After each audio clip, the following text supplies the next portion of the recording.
he just said, like, don't forget, like, you can be one of the best programs in the country and you can have a blast. Like, those things are not mutually exclusive. So, like, go, and of course you're going to push your team to be one of the best teams in the country. But don't lose sight of, like, why as coaches we enjoy what we do and why as players they enjoy what they do. So that was also a huge theme that I wanted to bring to. It's sort of with parenting, you do that as well, right? You want to set up the boundaries and set up the leadership, but you also want to have fun, enjoy the ride of it all. Sometimes those things are hard to marry. Did you find any tools that worked for you on that? I think having an open mind, that was huge, because there were parts of the UCLA program and team's personality that I wasn't really aware of until I really stepped into it.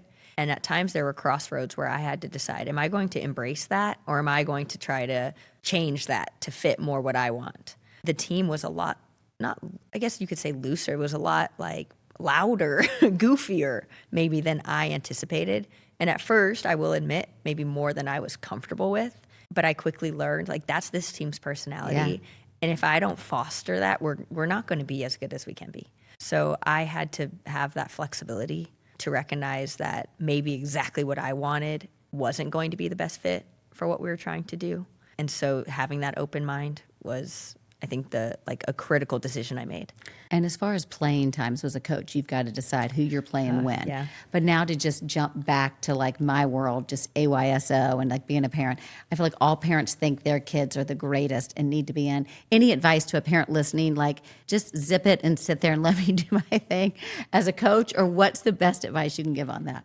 I think as a parent, the biggest thing, and this of course depends on the age, there's very, very, very few coaches in the world that wake up every day thinking about how to make your child cry. And sometimes I would feel, and I coached youth for a long time, sometimes I would feel like a parent would approach me as if I woke up that morning thinking about how to ruin their kid's day. Wait, I forgot this, because you coached younger ones when you were at Stanford. Okay, Quickly, let's go back to that, because this is fascinating, because I think a lot of people can relate to this. Okay, continue your story.